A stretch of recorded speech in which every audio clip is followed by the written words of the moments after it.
अस्सलाम वालेकुम जी, एक मरतबा फिर आपको ज़ोर का जोड़ में खुशामदीद कहते हैं। ये बिल्कुल वैसे ही है कि आप एक लंच ब्रेक पर जाते हैं टेस्ट मैच में, या फिर आप इनिंग्स ब्रेक पर जाते हैं किसी भी वनडे मैच में, तो उतना ही वक्त लगता है, हम दोबारा आपकी खिदमत में हाज़िर हो जाते हैं।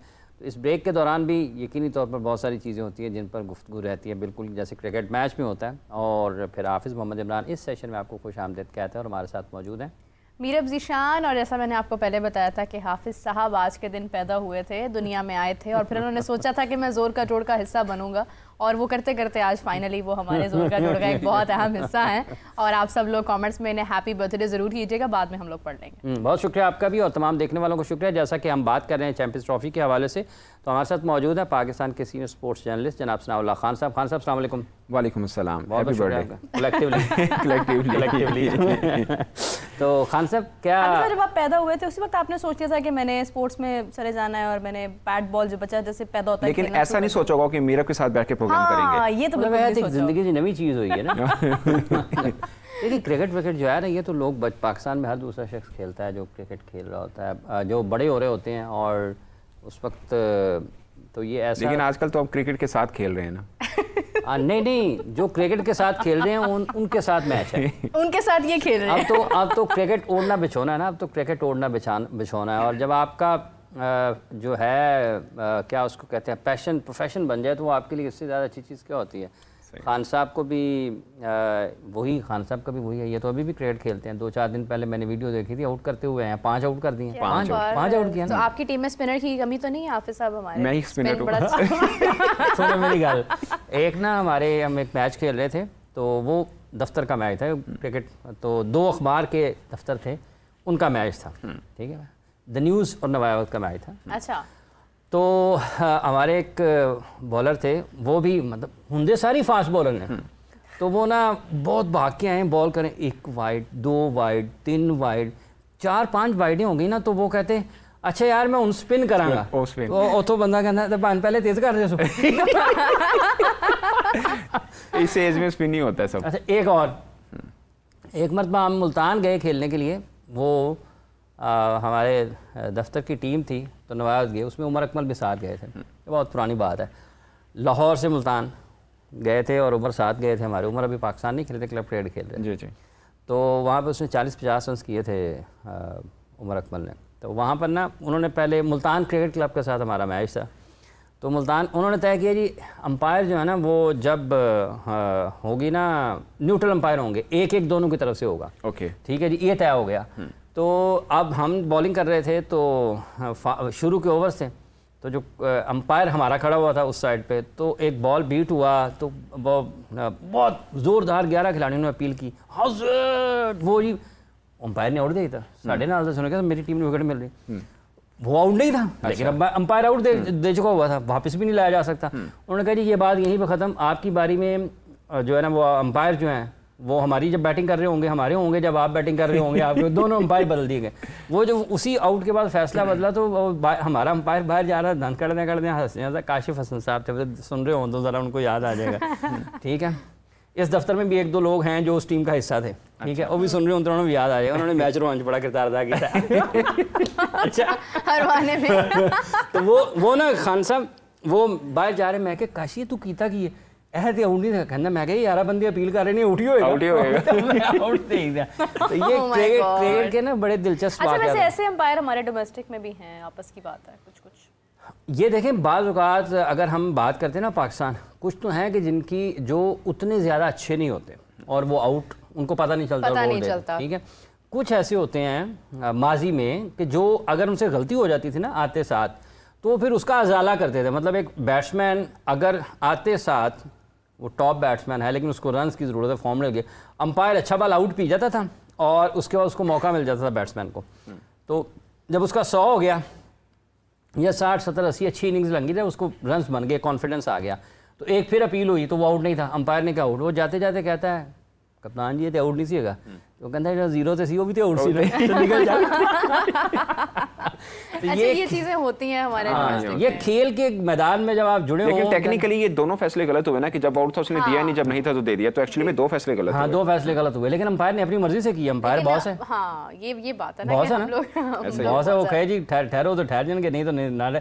एक मरतबा असद रऊफ साहब थे, पाकिस्तान अल्लाह ताला उनके दर्जात बुलंद करे, तो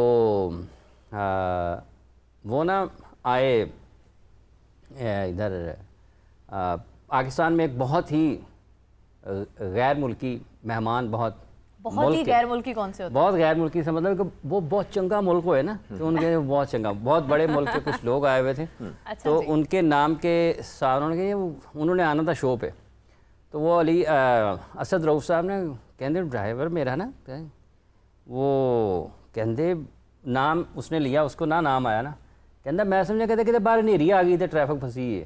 तो हम समझ आ जाएगी कि 2009-10 कौन है। समझ गया। ये ऐसी बातें अच्छी नहीं होती हैं जो मुझे समझ नहीं आती। मैं आपको बता दूंगा बाद में। तो खान साहब क्या चल रहा है? सर अभी पाकिस्तान टीम का आज फर्स्ट ट्रेनिंग डे था एक्चुअली में, ट्राई नेशन और चैंपियंस ट्रॉफी के लिए, और बड़ा शानदार आज मैच सिनेरियो ट्रेनिंग की है पाकिस्तानी क्रिकेटर्स ने, और उससे एक साफ हुआ कि मतलब साफ तो खैर पहले भी था, बट अब जिसे कहते हैं ना मोहर लग गई है कि बाबर और फ़खर जमान ओपन करेंगे, क्योंकि आज मैच सिनेरियो में दोनों ने ओपन किया और अटैक किया शाहीन और नसीम ने। और मज़े की बात हुई है कि 2 बल्लेबाज ऐसे हैं जो 2 दफ़ा आउट हुए हैं, और अब गेस कर लें कौन से हैं।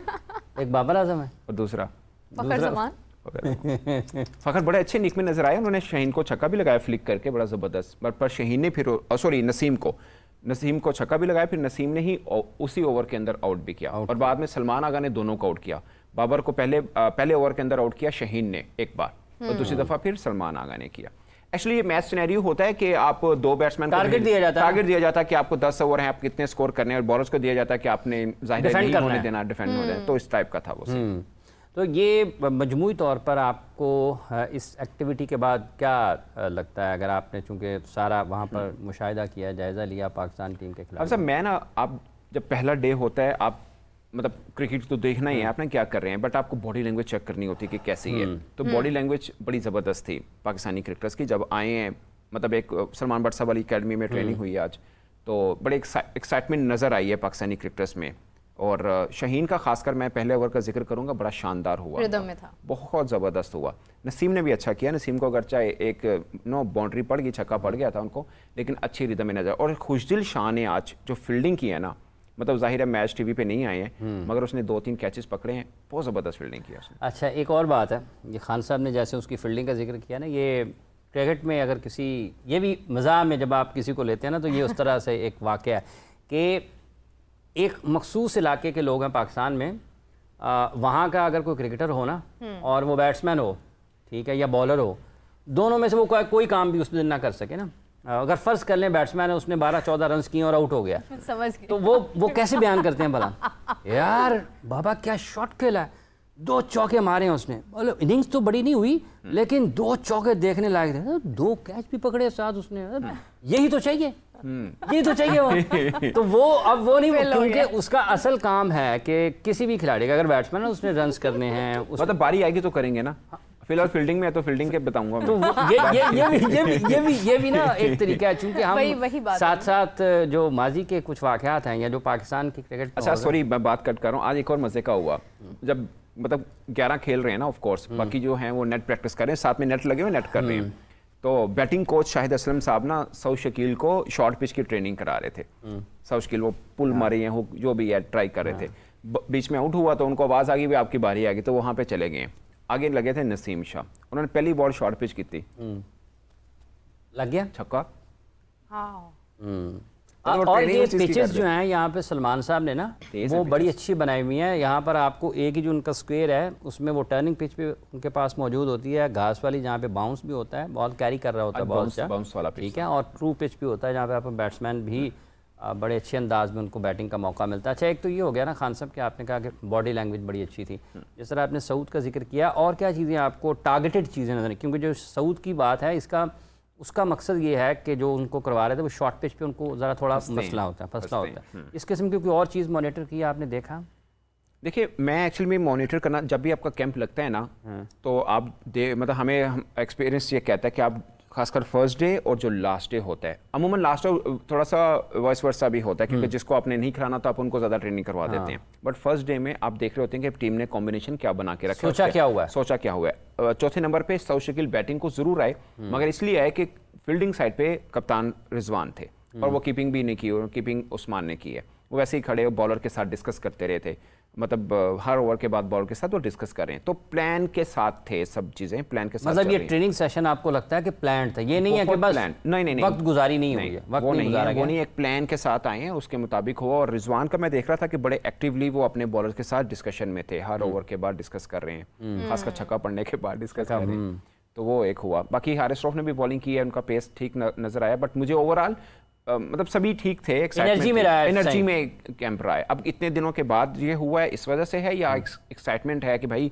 हमारे यहाँ चैंपियंस ट्रॉफी होनी है और हमें कुछ करना है, एक होता है ना क्रिकेटर्स में मन में होता है। बाबर के ऊपर थोड़ा सा मुझे स्पेशली जब मैंने फ़खर ज़मान का सुना है, मुझे थोड़ा सा ज़रा एक तरह से आ रहा है। एक तो ये कि फ़खर भी काफ़ी गैप के बाद आए हैं और बाबर वही गलती करते हुए आ रहे हैं जो गलती हम सब उसको देख रहे हैं, वही चीज़ पे आज भी आउट हुए हैं। वो पहले जब हम बात करें थे दूसरे में वो कैसे आउट हुए हैं वो उसका मुझे अंदाज़ा नहीं है, वो आप क्लियरली बताइएगा। तो ये दोनों मिस्टेक्स जो हुई हैं बाबर से और फिर फ़खर ज़मान जिस तरह से जल्दी आउट हो गए और दोनों बार आउट हो गए, तो इससे थोड़ा सा अलार्मिंग नहीं लग रहा कि मुश्किल नहीं? देखिए प्रैक्टिस मैच जो सिनेरियो मैच है ना, इसमें यही है कि आप अब ज़ाहिर आप मैच नहीं खेल रहे, सिनेरियो मैच है, इसमें आप अपने शॉट्स ट्राई आउट कर सकते हैं। तो आप इसमें एक मार्जिन थोड़ा दे दें, बॉलर को भी दें, बैट्समैन को भी दें, कि वो दोनों अपना ट्राई आउट कर रहे होते हैं कि क्या लाइक बॉलर को है उसको ये लाइन एंड लेंथ रखनी है, उसको डिफेंड करना है रन्स, और बैट्समैन को है उसको स्लॉगिंग करके या जो भी टारगेट दिया हो उसको।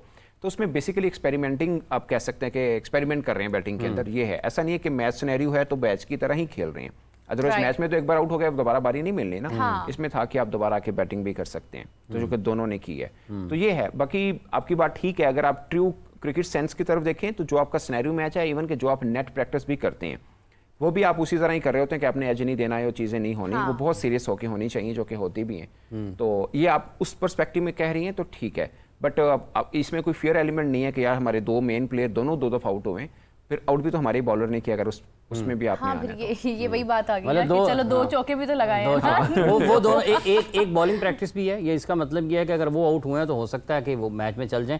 अच्छा खान साहब, जब हम जैसे शाहिद असलम साहब का आपने जिक्र किया कि सऊद के साथ बैटिंग प्रैक्टिस हो रही है, उस्मान विकेट कीपिंग करते हुए दिखाए हैं, रिजवान खासे मुतहर्रिक थे, खुशदिल शाह ने 2-3 कैचेस बड़े अच्छे लिए, फ़हीम अशरफ भी बॉलिंग करते हुए दिखाई। फ़हीम अशरफ ने भी बॉलिंग की है, मतलब जहाँ तक मैंने उनको देखा था, मैं ऐसे उन्होंने विकेट नहीं ली थी, बट बॉलिंग ठीक की थी, मैं नॉर्मल है। फ़हीम अशरफ जितनी चंगी कारसादी ने उन्होंने उन्हें की थी, बट मतलब नया बॉल शेयर किया था नसीम और शहीन ने।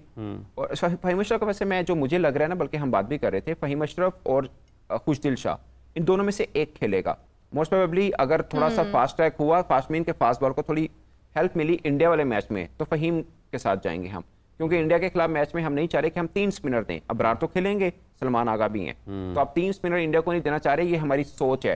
और मुझे लगता है कि शायद हमें बेहतर भी हम नहीं, मुझे लग रहा है कि हम एज्यूम कर रहे हैं कि इंडिया स्पिनर को अच्छा खेलता है, जो कि वो खेलता भी है, मगर उन्होंने एक ही वनडे सीरीज खेली है वर्ल्ड कप के बाद और वो हारे हैं, और स्पिन ट्रैक के ऊपर हारे हैं। और न्यूजीलैंड के खिलाफ टेस्ट में भी स्पिन ट्रैक पे हारे हैं। ऐसा नहीं है कि वो स्पिन को बहुत अच्छा खेलते हैं, तो मतलब अगर उनका प्लस पॉइंट है तो अभी इस वक्त माइनस भी वही जा रहा है, माइनस भी वही जा रहा है। एक और बात है कि जब हम उनकी स्पिन को खेलने की बात करते हैं ना, तो जो टेस्ट मैच सीरीज़ थी अगेंस्ट न्यूजीलैंड और जो श्रीलंका में खेले थे, अगर हम इसको देखते हैं जो 2023 के क्रिकेट वर्ल्ड कप में उन्होंने खेला था, इन्होंने मिडिल ऑर्डर में जो बल्लेबाज रखे हुए हैं वो निस्बतन, ये हो सकता है कि आप अच्छा ना खेलें लेकिन वो महारत रखते हैं। श्रेयस बहुत अच्छा खेलते हैं स्पिनर्स, केएल बहुत अच्छा खेलते हैं वनडे फॉर्मेट में स्पिनर्स को वो अच्छा खेलते हैं। और इसके साथ अगर आप देख लें मिडिल ऑर्डर में और कौन होगा, अगर ऋषभ पंत आता है तो वो भी आपके लिए कोई आसान नहीं होगा। सो ये बात एक जगह पर ठीक है, ये उनको 3 स्पिनर्स नहीं देना चाहेंगे ना, तो उसकी एक लॉजिक ये ज़रूर नज़र आती है कि अगर आप उनको 3 स्पिनर्स दे दें और अगर फ़र्ज़ कर लें कि विराट लंबा खेल गए हैं तो उनके लिए तो मसला नहीं होगा। केएल और विराट की जो पार्टनरशिप अगेंस्ट पाकिस्तान लगी थी कोलंबो में 2023 के एशिया कप में, वो आज भी सबको याद होगी। तो ये कहीं ना कहीं जो आपने कहा ना 3 स्पिनर्स वाला, ये मंतक दिमाग में बैठती है कि यार अगर 3 स्पिनर्स दे देंगे तो अगर एक को पढ़नी शुरू हो गई तो फिर ये हमारे पास कोई वो तो और ये सिर्फ इंडिया के खिलाफ नहीं, ये बांग्लादेश के खिलाफ भी प्लान है। बांग्लादेश के खिलाफ भी होगा, वो भी स्पिनर्स को अच्छा खेलते हैं, उनको भी 3 स्पिनर नहीं देने हैं अब तक जो प्लान है। But of course pitch matter करेगी, पिंडी की पिच में तो फास्ट बॉलर ही बनता है जहां तक हमने देखा है।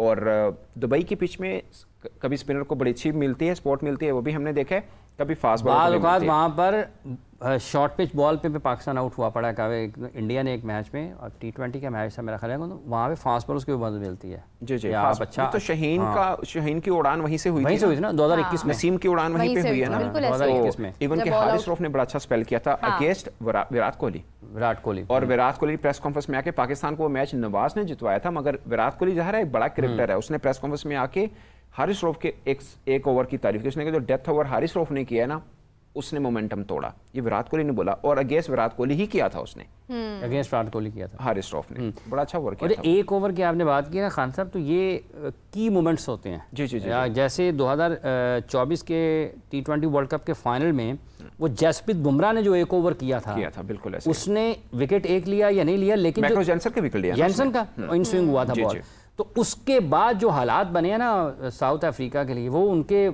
फाइनल में 2024 के फाइनल में, तो वो एक ओवर आपके लिए बड़ा मोमेंटम चाहिए ना आपको, क्रिकेट में मोमेंटम बनाया आपको। एग्जैक्टली। मिलर भी फिर आउट हो गया, तो फिर वो चीज़ आपके हाथ में आ जाती है। प्रॉब्लम असल में यहाँ पर आती है जब आपकी कुछ विकेट्स गिरती हैं ना, फिर प्रेशर बिल्ड हो जाता है, और इंडिया पाकिस्तान का match is all about pressure. Once you get that, हमने तो, बल्कि मैं अभी कुछ देर पहले भी ये बात करी थी कि हमने बांग्लादेश के मैच में क्या किया था कि हमें 6 विकेट्स मिल गई थी 26 रन पर टेस्ट में, और उसके बाद आप सोच भी नहीं सकता कर सकेगा। उसके बाद हम हारे हैं, उसके बाद 16 पे 4 आउट करके ऑस्ट्रेलिया के वो मैच भी हम हारे हैं। हाँ। हम इनसे 99 के ऊपर 8 आउट करने के बाद भी हम साउथ अफ्रीका से मैच हारे हैं। 48 चाहिए, 48 उस पिच के ऊपर 48 बहुत रन से थी। 48 बहुत रबाडा खेल गया, फिर वो रबाडा मैक्रो जेनसन दोनों खेल गए बहुत, उसमें 48 रन बहुत थे जो उस पिच के ऊपर बहुत, यानी 99 पे 8 आउट कर दिए आपने, तो नहीं बनता था वहाँ। 8 आउट कर दिए ना, इसका मतलब ये है कि अब आपने अगले 10-15 रन में ऐसे ही बाकी विकेट, बल्कि मुझे याद है उस वक्त लंच ब्रेक था या टी ब्रेक हो रहा था, तो मुझे लगा कि ये ब्रेक से पहले फारिग हो जाएंगे। ब्रेक हुआ था, उसके बाद दोनों आए। ब्रेक के बाद ही हमें प्रॉब्लम आती है ब्रेक के बाद, हालांकि ब्रेक के बाद नहीं आनी चाहिए थी। अगर फिटनेस आप जरा ताज़ा दम हो जाते हैं, कुछ चाय वाय लगा लेते हैं, कुछ ना कुछ आप ताज़ा दम होते हैं, सांस में। अच्छा मैं बताऊं मजे की बात, मुझे जो खुद को फील हो रहा है कि पाकिस्तान टीम का ना, हम सब कह रहे हैं कि पाकिस्तान का एडवांटेज, मैं पाकिस्तान के अंदर एडवांटेज को कम रेट कर रहा हूँ। मुझे लग रहा है कि हमें मोमेंटम चाहिए होता है हमारी टीम को, अगरचे पीछे से लेके आ रहे हैं, मगर 2 रीजन की वजह से हम जीतते आ रहे हैं। एक फास्ट बॉलर्स ने अच्छा परफॉर्म किया, टू सम एक्सटेंट अबरार ने अच्छी बॉलिंग की साउथ अफ्रीका के वनडे सीरीज के अंदर। दूसरा हारिस ने भी अच्छी बॉलिंग की, दूसरा साइम अयूब तो 50% मैचेस उनकी वजह से हम जीते हैं। अब वो माइनस हैं।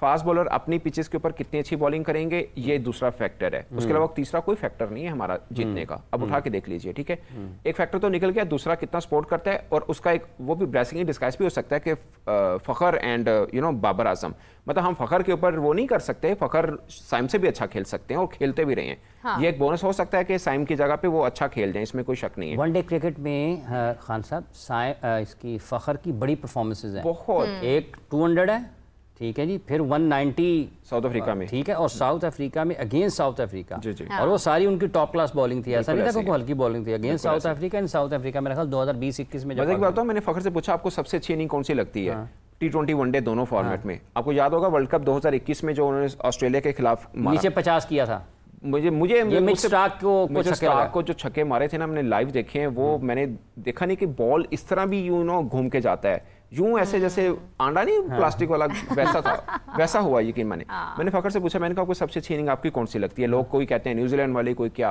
उन्होंने पता क्या जवाब दिया? उन्होंने बोला मैंने 35 रन किए थे साउथ अफ्रीका के खिलाफ, वो मुझे सबसे अच्छी लगी है।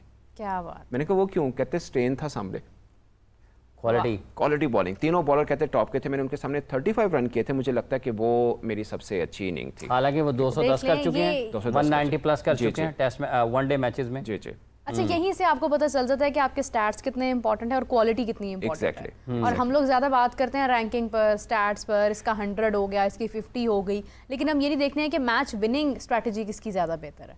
और उसी चीज में रैंकिंग को खैर मुझे नहीं लगता कि कोई बंदा इतना ज्यादा वेटेज देता है। रैंकिंग बस ठीक है, एक है, मुझे लगता है कि टेस्ट की रैंकिंग मीनिंगफुल है क्योंकि सब टीमें अपने स्ट्रॉन्ग स्क्वाड के साथ अब खेलती हैं, जस्ट बिकॉज ऑफ WTC अब खेलती हैं। बाकी वनडे T20 में अब स्विच करते हैं, फॉर्मेट में स्विच करते हैं, कहीं को रेस्ट दे देते हैं और ये वो, तो वहाँ पे मुझे नहीं लगता रैंकिंग को इतना ज़्यादा मैटर कर रही है। अच्छा, आपने बहुत सारे खिलाड़ियों को देखा, भट्ट साहब को भी देखा आपने? सलमान भट्ट साहब को भी देखा, बल्कि मैंने उन्होंने क्या, मैं कहा भाईजान टीवी इतना दसो, अच्छे दसो इन्होंने।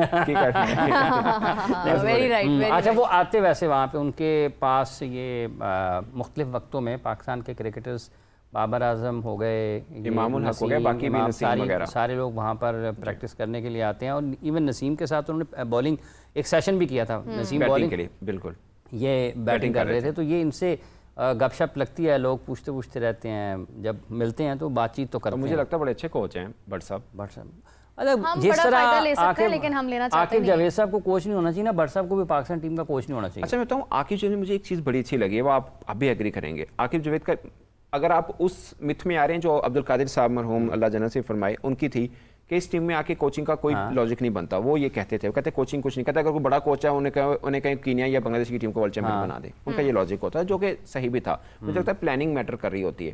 आकिब का एक फायदा होता है, कुर्सी पे बैठे होंगे, कुर्सी पे बैठे होंगे, वो किसी को ना वो नहीं करते, ये चक्कर नहीं है, सुकून पंजाबी में सुकून मोल मीठे चोल, वो वाला है उनका। वो चक्कर नहीं है कि किसी को कि कोई प्रेशर फील कर रहा हो, ऐसा कुछ नहीं है। आप कलंदर्स की टीम को देख लें, आकिब जावेद जब तक मतलब आकिब जावेद ही रहे हैं तो उनका एनवायरनमेंट सबसे डिफरेंट होता था। और बाद में मुल्तान सुल्तान या तो कॉन्फिडेंस लेवल आप देखें उनके खिलाड़ियों में अपनी फ्रेंचाइज को लेके एक बहुत। मैं मजे की बताऊं, आकिब जावेद और 2-3 और जर्नलिस्ट थे, इंटरव्यू कर रहे थे सोलो ना, मैंने करके हटे तो एक बड़े सीनियर जर्नलिस्ट में नाम नहीं ले रहा, मैं इधर बैठा हूँ और वो सीनियर जर्नलिस्ट इंटरव्यू करने लगे हैं। कहता तो ये बताओ मोटिवेशन क्या चीज़ होती है। मैंने कहा क्या मतलब। कहता अगर कहे तो मैं यूँ मेरे तरफ मुड़ के करें, कहता कहे तो मैं इसको इतना पजल कर दूंगा, ये सीनियर जर्नलिस्ट है, इससे बात नहीं होनी। मैं गला करिए तो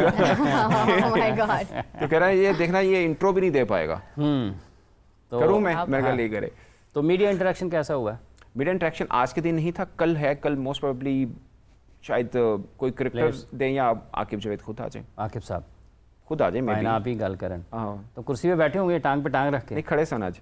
बैठे नहीं मतलब बैठे भी होंगे, मैंने ज्यादा खड़े देखा है। वो सामने काली ऐनक लगाई हुई थी। हाँ जी, ऐनक वही लाई है। हाँ, काली सामने खड़े थे और सामने स्ट्रेट देख रहे थे। हाँ, ये ठीक है कि कोचिंग का जैसे उसकी वजह ये है कि जैसे अभी आपने भट्ट साहब का जिक्र किया ना, ये स्ट्रक्चर के लोग हैं, बेसिकली स्ट्रक्चर और सिस्टम के लोग हैं दोनों। डेवलपमेंट के ऊपर जो बुनियादी तौर पर जो सबसे अहम काम होता है वो आपका स्ट्रक्चर और सिस्टम का डेवलपमेंट का है। अगर आपके ये इन ऑर्डर है, इंडिया का क्या है, स्ट्रक्चर सिस्टम डेवलपमेंट, तो वो चीज़ें अगर उनके पास हैं तो कोच देखे ना। हाँ साहब, इंडिया की ना बहुत से लोग बात करते हैं। मैं आपको एक बात बताऊं, इंडिया का आपने बड़ा स्टडी किया क्रिकेट को, मैंने भी बहुत किया है। इवन बांग्लादेश को मैंने थोड़ा स्टडी किया। उनके मैं बताऊं उनकी क्रिकेट बहुत अच्छी हो सकती है, उनका प्रॉब्लम सेम है जो हमारा भी पॉलिटिकल है। उनका हमसे भी ज्यादा प्रॉब्लम है, वहाँ पे मेरिट सिस्टम बहुत बुरा है। उनकी टीम 2012 में उन्होंने जिस मैच में सचिन तेंदुलकर, द ग्रेट सचिन तेंदुलकर ने 100 किया था, वो मैच हारा इंडिया।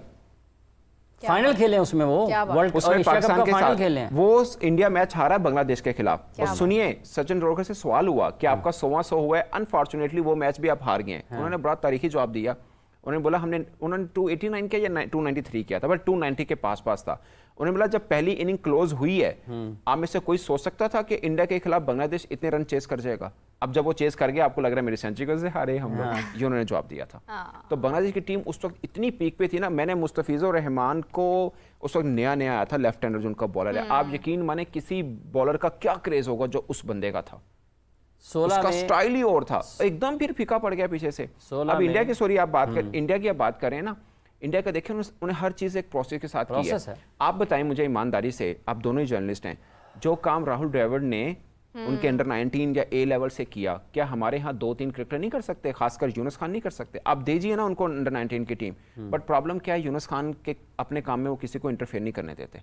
तो ये चीज बर्दाश्त नहीं की रहती ना यहाँ हमारे यहाँ। अच्छा खान साहब, वैसे मेरा ख्याल है कि एक और भी चीज़ है, अगर आप सिस्टम में है ना, तो आपको एक इत्तफाक़ राय से 2-3-4 लोगों की बुनियादी तौर पर जो हमारे जैसे मसाले, जैसे आपने बांग्लादेश का जिक्र किया, उनकी अंडर 19 टीम को पाकिस्तान से खिला दें, हो सकता है पाकिस्तान को हरा दें। हो नहीं सकता, वो हराए हैं। हाँ जी, डेवलपमेंट स्क्वाड के ऊपर वो डेवलपमेंट पर बहुत काम कर रहे हैं। सर डेवलपमेंट का मतलब क्या हुआ कि उनके टैलेंट अच्छा आ रहा है, उसको यूटिलाइज ऊपर करके सही नहीं कर रहे ना। उनकी फास्ट बॉलर्स जो हैं, इनके स्ट्रक्चर देख लें, उन्होंने काम किया है, उनको सबसे ज्यादा जरूरत इसी चीज की थी कि फास्ट बॉलर होने चाहिए। अच्छा, 3-4 जो लोग हैं ना, मेरे 3-4 जो लोग हैं ना, आपके पास 3-4 लोग होने चाहिए ना, जो आप क्या एक तय करें, तयन करें, ठीक है। अगर यूनुस ये कहते हैं कि मेरे काम में कोई मुदाखलत नहीं होनी चाहिए, तो ये इसलिए है कि उनको पता है कि मुदाखलत होती है, ठीक है। इसका हल होना चाहिए ताकि ये ना हो कि यूनुस भी पाकिस्तान के सिस्टम से दूर हो जाए और कोई और भी ना हो। आप 3-4 लोगों को इकट्ठा करें उनसे, और जो लाइक माइंडेड है, हम ख्याल है, मतलब एक दूसरे को बर्दाश्त कर सकते हो,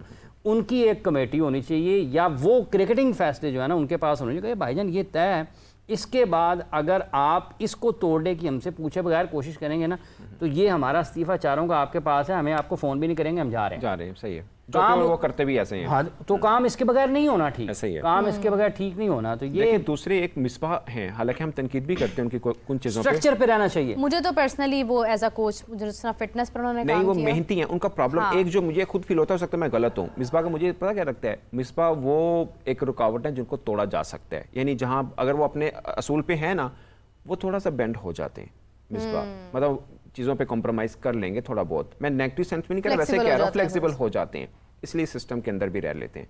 यूनुस खान नहीं होते। यूनुस खान के साथ देखें, एक आपने टीम बनानी होती है। यूनुस खान पाकिस्तान की 11 रुकनी टीम में खेल सकते हैं जी, 16 रुकनी स्क्वाड में आ सकते हैं जी, 11 रुकनी टीम में खेले ना जी। तो इसका मतलब ये है कि आपको एनवायरनमेंट क्रिएट करना है, जो बेस्ट ह्यूमन रिसोर्स है ना, जो स्किल्ड होते हैं वो नखरीले भी होते हैं। साफ है, खासकर जिसको पता हो कि मैं सही कह रहा हूँ, मुझे पता है, और जिसकी नीयत भी सही हो, वो भाईजान आपकी बात नहीं सुनेगा ना। ऐसे ही आपको उसको मनाने के लिए, आपको उनको मनाने के लिए दलील के साथ आना पड़ेगा। वो तभी मानेंगे। मैं गारंटी से कहता हूँ, आप अभी जो आपके अंडर 17 के लड़के हैं ना, अंडर 19 नहीं कह रहा, अंडर 17 के लड़के 2 साल के लिए आप यूनुस खान को दे दें। मैं ये नहीं कह रहा कि क्रिकेट बोर्ड बिल्कुल बैठ जाए और कह दे कि ये ठीक है सब तोड़े को, मीन जाहिर है क्रिकेट बोर्ड ने भी सिस्टम बनाया ना, सिस्टम है, ठीक है, आप यूनुस खान को दें, उसी टीम को फिर वर्ल्ड कप अंडर 19 में आप देख लीजिए, फर्क पड़ेगा, देखिएगा फर्क पड़ेगा, 100% पड़ेगा, क्यों नहीं पड़ेगा सर। अच्छा, मैं ये बात करना चाह रही थी कि अगर हम अफगानिस्तान की बात करते हैं, आप देखें अफगानिस्तान ने हमेशा जिस भी कंट्री में खेला है उसी का कोच वो मतलब उसको कर लेते हैं। यूनुस खान साहब उनको भी देख रहे हैं। अफगानिस्तान भी मुझे लगता है कहीं ना कहीं एक बड़ी इम्पैक्टफुल टीम होगी इस बार, हमेशा होती है वैसे तो, इस बार जरा ज्यादा चांसेस भी हो सकते हैं। सॉरी टू कट यू, आपको पता है भाई ओमान में टूर्नामेंट और अभिषेक शर्मा की सब तारीफ करें, किसी को पता नहीं वो ओमान में खेल के आया अभी, ए टीम से, इंडिया की ए टीम से। तिलक वर्मा था और वो जो उनका सिंह जो अभी भी टीम में है, क्या नाम, रमनदीप सिंह भी था, ठीक है। उसके अलावा भी 2 बदानी जो अभी दिल्ली की टीम का कप्तान है, बदानी मेरा क्या नाम है, वो कप्तान है दिल्ली का, जो कोहली के खिलाफ वाली टीम में खेला, ठीक है। तो वो ये सब हैं, सब उस टीम के अंदर थे। उस टीम को अफगानिस्तान ने हराया, और आप उठा के देखें मैच कैसे हराया, देखिए आप उनका स्ट्रक्चर देखें, फिजिकली वो देखें कहां पर खड़े हैं, किस तरीके से अफगानिस्तान इस वक्त वर्ल्ड क्रिकेट में सबसे, मतलब ऑस्ट्रेलिया को तो निकाल दीजिए, वो तो जाहिर एग्जांपल है ना मेरिट की, अफगानिस्तान मेरिट के ऊपर है, बिल्कुल उनकी मेरिट पर है।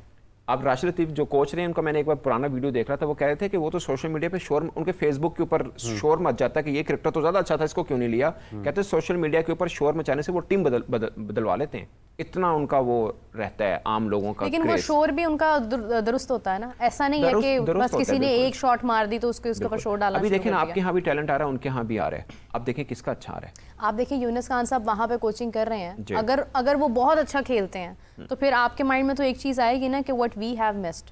देखिए अभी हम यूनुस खान की तारीफ कर रहे हैं, बट इसका मतलब ये नहीं होगा, इसका मतलब ये नहीं होगा कि यूनुस खान की कोचिंग से फर्क पड़ा है। देखिए यूनुस खान या किसी भी जो कंडीशनल कोचिंग है ना, ये वाली जहाँ पे आप खेल रहे हैं, आपने ले लिया, उससे आप ये कह सकते हैं कि आप थोड़ा मोरल बूस्टिंग होता है, थोड़ा कंडीशन वाइज बता देंगे, थोड़ा हेल्प आउट कर देंगे। क्रेडिट तो जाता कोचिंग नहीं होता ये 2 माह 3 माह, ये कोचिंग नहीं होता, आप पूरे का पूरा साथ लेके चलेंगे, वो कोचिंग होता है। बाकी यूनुस खान की एज ए कोच एबिलिटी के ऊपर कोई क्वेश्चन मार्क नहीं है। वो बहुत मेहनती हैं, बहुत मेहनती हैं, और वो बहुत मेहनत करते हैं। जब वो क्रिकेट खेला करते थे उस वक्त भी उनके प्रैक्टिस सेशंस अगर कवर जिन लोगों ने किए हुए हैं, किए मैंने बहुत किए हैं, तो जब वो एक सेशन आप ख़त्म करके आते हैं ग्राउंड से, और उसके बाद वो इंडिविजुअल अलग अपने लिए उन्होंने प्लान किया होता था कि अब मैं इसके बाद बिल्कुल यहाँ पर अलग से बैटिंग करूँगा। ऐसा ही है।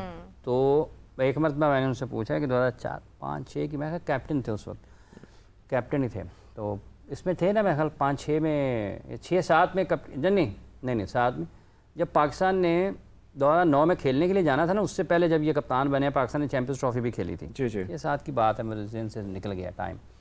तो मगरिब के बाद NCA में गए ना, तो मेरी इनसे मुलाकात थी, तो ये कमरे से निकलना, इनका मशहूर कमरा नंबर 9 था नेशनल क्रिकेट अकेडमी में, और जहाँ पे आपको लगेगा नेशनल क्रिकेट अकेडमी में बेड सारे बाहर आए हुए हैं, तो समझो यूनुस खान साहब का कमरा है। ये क्या बाहर आए हुए?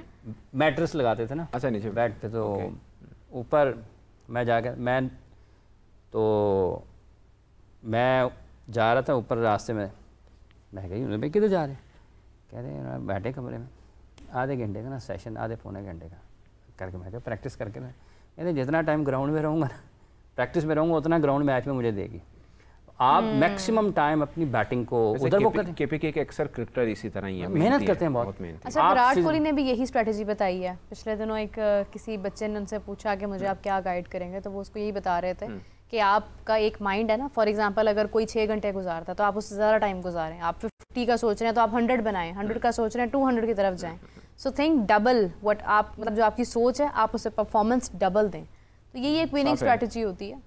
साफ है, जितना आप ट्रेनिंग जितना आप ग्राउंड में वक्त गुजारेंगे प्रैक्टिस के दिनों में, उतना ही ग्राउंड आपको वक्त देगी मैच के दिनों में। बिल्कुल ऐसा ही है। तो ये जो 15-15 दिन की प्रैक्टिस होती है ना, ये एक मैच की 15 दिन की प्रैक्टिस, 7 दिन की प्रैक्टिस एक मैच के ऊपर भारी है। सही कह रहे हैं। क्योंकि मैच में आपने फैसला करना है, मैच में प्रेशर है, प्रैक्टिस में कोई प्रेशर नहीं है। आपकी पाकिस्तान टीम में सबसे ज़्यादा कौन करता है? रिजवान करता है। आप बताइए। शान करता है। मुझे पर्सनली लगता है शायद सलमान अली आगा मुझे काफ़ी। बाबर और रिजवान, हाँ, सबसे ज़्यादा नेट पे वो बैटिंग कर रहे होते हैं, प्रैक्टिस भी वो करें। अब रिजवान का ये देखें, उसने प्रैक्टिस भी बैटिंग की उतनी करनी जितनी बाकी बल्लेबाज कर रहे हैं, और फिर फील्डिंग और एज ए कीपर भी ट्रेनिंग करनी है। अच्छा, एक मज़े का एक और बात है, एक मज़े का सवाल छोड़ देते हैं, अगर जो लोग देख रहे हैं अभी तो उनसे ही राय ले लेंगे। हाँ। दुनिया का कौन सा ऐसा कीपर है जो ग्रेट कीपर रहा है, मगर आप अभी भी नेट पे जाके उसकी कीपिंग की पिक्चर भी नहीं निकाल सकते कि वो कीपिंग की ट्रेनिंग कर रहा है, but he was a great, बल्कि greatest wicket keeper. Mahendra Singh Dhoni तो नहीं भाई, इन्होंने पूछना सी, तुसी बोल पे हुए मैंने बहुत बार इंडिया टीम को कवर किया है, वही 2012-13 जो एशिया कप से लेकर उससे पहले भी 11 वर्ल्ड कप, ये वो सब मैंने कभी महेंद्र सिंह धोनी को कीपिंग ट्रेनिंग करते। अच्छा, अगर आप ग्रेट कीपर ना बोलते ना, शायद हम थोड़ा डाउट में आ जाते कि कौन है भाई, लेकिन आपने बोल दिया ना ग्रेट कीपर की बात हो रही तो कीपर ही बोलना। तो ये जो है ना बाबर, बुनियादी तौर पर ये इनकी जो ट्रेनिंग है, अब वो 2-3 चीज़ें उनकी लोग बैटिंग के हवाले से ज़रूर बात करते हैं कि वो ऐसे आउट हो रहे हैं, वो ऐसे आउट हो रहे हैं, लेकिन इनकी जो बैटिंग प्रैक्टिस की रूटीन है ना, वो भी बिल्कुल वो वैसे ही करते हैं जैसे कि वो मैच खेल रहे हैं, और बैट्समैन को ऐसे ही करनी चाहिए। अब एक मसला है, ये जो स्टिक के साथ प्रैक्टिस होती है ना, ये बड़ी एक मतलब एक हिस्सा कर लें, लेकिन मोस्टली हम जो देखते हैं वो स्टिक के साथ कर रहे होते हैं। अब स्टिक के साथ वो तो जस्ट पेस को मीटअप करने के लिए। अभी ये देखना है, अभिषेक शर्मा 150 को ऐसे खेल रहा है जैसे 125 वाला बॉल, ऐसा लग रहा था जैसे 125 फेंक रहा वुड और आर्चर। क्यों खेल रहा है? वो 160 खेलता है प्रैक्टिस में, 160 162 खेल रहा है, इतना पेस खेल रहा है। तो खान साहब, जब ये शोएब अख्तर बॉलिंग करते थे उस वक्त तो इतनी सख्त पाबंदियाँ नहीं होती थी जी। शोएब अख्तर बॉलिंग कर रहे होते थे, प्रैक्टिस नेट सेशन, आप NCA जाते होंगे, पीछे खड़े होकर क्या कुछ ज़रूरत होती थी? मतलब ये है कि एक मरतबा बैटिंग आसिफ भी बॉलिंग कर रहे थे, शोएब भी बॉलिंग कर रहे थे, और समी भी मेरा ख्याल है कि थे बॉलिंग कर रहे हैं, पाकिस्तान के स्पिनर्स भी बॉलिंग कर रहे थे। अब इन तीनों को फास्ट बॉलर्स को, और भी होंगे, राव भी होंगे, और भी उस वक्त के टाइम होंगे, लेकिन ये तो दोनों उस वक्त उनके उरूज पे थे। तो इन्हीं दोनों बॉलर्स को शोएब मलिक बैटिंग कर रहे थे और मोहम्मद यूसुफ बैटिंग कर रहे थे। ये दोनों जब शोएब मलिक बैटिंग कर रहे थे, क्योंकि बॉल मुश्किल था, आसिफ को खेलना, शोएब अख्तर को खेलना इतना आसान थोड़ा था, और ये नहीं था कि मजाक में प्रैक्टिस कर रहे थे, पूरी प्रैक्टिस कर रहे थे। अब मोहम्मद यूसुफ और शोएब में फ़र्क है ना, वही जब फ़र्क है वही ना, जब यूसुफ आते हैं प्रैक्टिस करने के लिए, बैटिंग के अंदर उनका राउंड आता है, वही बॉल टक टक टक टक टक की आवाज़ें आना शुरू हो जाती हैं, वही बॉलर खेल रहे हैं, शोएब मलिक इधर से उधर से, पता चल रहा है। अब उन्होंने 1-2 राउंड खेले बड़े अच्छे, यूसुफ ने ना, आसिफ को भी, तो 2 बॉल अगर 3 बीट नहीं हुए आसिफ को परेशानी हुई है कि लो जी, उन्होंने आखिरकार 4थी या 5वां बॉल होगा ना, जब उन्होंने उनका एज लगवा दिया। अच्छा। और उनका जो उसके बाद जो खुशी थी ना, मैंने कहा पहले बॉल तो मैं तो कटने की कोशिश कर रहा था, आखिर तीसरे चौथे 5वें बॉल पे उन्होंने उसका एज लगवाया बिहाइंड स्टंप, तो वो उसका बाद आउट हो गए जी, तुम आउट हो गए। तो ये क्वालिटी है ना कि अगर आप एक टाइम में शोएब अख्तर को खेल रहे हैं 150 पे, आपको बॉलिंग मशीन की क्या जरूरत है? क्या बात है, तेज बॉलिंग, इतनी तेज। मैंने ना एक बार बाबर आजम को PSL की ड्राफ्टिंग चली थी क्रिकेट अकेडमी में, मैंने बाबर आजम को खुद सुना। रोहेल नज़ीर उस वक्त शायद अंडर 19 1-2 साल पहले के खेले हुए थे, अब तो खैर काफ़ी वो भी सीनियर हो गए। उनको वो बता रहे थे, मैं बिल्कुल पास खड़ा था, वो कह रहे हैं आप ना जब प्रैक्टिस करते हो ना, आप ये शॉट खेलो, स्ट्रेट ड्राइव खेल दी आपकी लग गई है, आपने कवर खेला आपकी लग गई है, कहते मैच में कवर खेलोगे बॉल इधर जाएगा। ये मैंने बाबर आजम के मुंह से खुद सुना, कहता आप खेल कवर रहोगे, बॉल हो सकता है पॉइंट की तरफ चला जाए। अपने इधर खेला हो सकता है बॉल, क्योंकि कहता प्रेशर होता है मैच में, ये बाबर आजम के मुंह से मैंने सुना। फिर उसने बोला कहते हैं आप ना ये वाला एक बॉल को 3 शॉट खेलनी है आगे से रहने से। वो क्यों, मतलब फर्ज किया बॉल आया मैंने स्ट्रेट ड्राइव ही खेली तो क्यों फिर तीसरा खेलो। उसने कहा अगर फील्डर वहां पे ले लिया तो फिर कहाँ खेलोगे। तो ये इतना एक सेंस, क्रिकेट सेंस के ये बावजूद प्लान है ना क्या हुआ बाबर को? ये प्लान है कि आपने एक बॉल 3 जगह पर खेलना है। क्या अगर उसने फील्डर वहां पे ले लिया फिर क्या करोगे? 3-4 जगह पर खेलना है। आप देखें क्या खूबसूरत स्ट्रेटजी है, और ये बाबर जानते हैं। बाबर कैप्टन रहे हैं आप देखें, लेकिन उसके बावजूद बाबर ने क्यों कुछ मिस्टेक्स का बाबर ने 3 लगातार 15 किए भी साउथ अफ्रीका में, क्या हो गया इतना भी बेचारे ने क्या कर दिया। लेकिन वो देखे ना कि वो चले, खैर अब गुफ्तगू लंबी हो जाएगी, हमारे पास 2 मिनट है, आवाज आ गई है। सेना में उसकी 39-40 ने सेंचुरियां जो कि किसी भी एशियाई बल्लेबाज की सबसे ज्यादा है। 38 या 37 महेंद्र सिंह धोनी की हैं, जो कि किसी भी बैट्समैन की सबसे ज्यादा थी। देखिए Australia, New Zealand, England, south Africa के खिलाफ। अगर आप बात करते हैं ना, ये कुछ ऐसा एक टेन्योर है जिसमें बाबर थोड़ा अनफॉर्चुनेट रहे हैं, लेकिन अगर आप उससे पहले की बात करते हैं तो किंग का ऐसे तो नहीं उनको मिल गया ना लकब, कुछ किया था तो मिला था ना। पाकिस्तान में आज क्यों बाबर पर सबसे ज्यादा बात होती है? क्योंकि बाबर ने प्रूव किया है सबसे ज्यादा उस पे है। ये नहीं कि वो ज्यादा नाकाम हुए, इसलिए कि हमें ट्रस्ट ज्यादा उन पर है। हाँ, ये वजह बिल्कुल कि हमें उम्मीदें ज्यादा। देखिए ना, आप फर्ज किया, मैं वैसे एग्जांपल दे रहा हूँ, अगर कामरान गुलाम 35-40 के नहीं खेलेंगे हम कहेंगे अच्छा खेल गया, बाबर खेलेंगे हम कहेंगे 15 की थी। फर्क है ना। इनफैक्ट अगर साइम अयूब आज इंजर्ड ना होता और वो खेल रहा होता और वो अनफॉर्चुनेट हो जाता, ना अच्छा खेल पाता, तो हमें ज्यादा मतलब ना होता, हमें उम्मीद फिर बाबर से ही होती कि अगर साइम नहीं चल रहा तो बाबर यहाँ पर चल जाए। इसलिए हमने ओपन करवा रहे हैं ना उनसे, इसीलिए हम ओपन करवा रहे हैं। 300 बॉल पॉकेट में रखे हैं। खैर इसी के साथ जो है वो प्रोग्राम का इख्तिताम करते हैं। हमारे पास वक्त कम है और वक्त सनाउल्लाह साहब के पास भी इस वक्त कम है, उन्होंने भी आगे उनकी बड़ी कमिटमेंट्स हैं। केक भी हाफिज साहब की बर्थडे भी है, केक कटिंग सेरेमनी होनी है अभी, तो वो हम आपको दिखा नहीं सकते हैं, लेकिन ये है कि उसकी पिक्चर्स आप लोग जरूर देखिएगा। तो इसी के साथ सनाउल्लाह साहब आपका बहुत शुक्रिया, thank you so much for joining us. और हाफिज साहब एंडिंग करते हैं? बिल्कुल जी कर दें। तैयब ने तो 3 मिनट पहले कह रहे थे, 1 मिनट रह गया। अच्छा तो इसी के साथ हम प्रोग्राम का इख्तिताम करते हैं। आपसे मुलाकात होती है कल, अपना बहुत सारा ख्याल रखिएगा और हाफिज साहब को विश करना है जरूर। जो चॉकलेट्स बेच सकता है वो बेच दे। हाफिज साहब एड्रेस बाद में बता दीजिएगा। जिसने ज्यादा विश किया उनको गिफ्ट मिलेगा कलेक्टिवली। बहुत बहुत शुक्रिया आप सब लोगों का जी, दोबारा मिलते हैं। Take care, bye bye.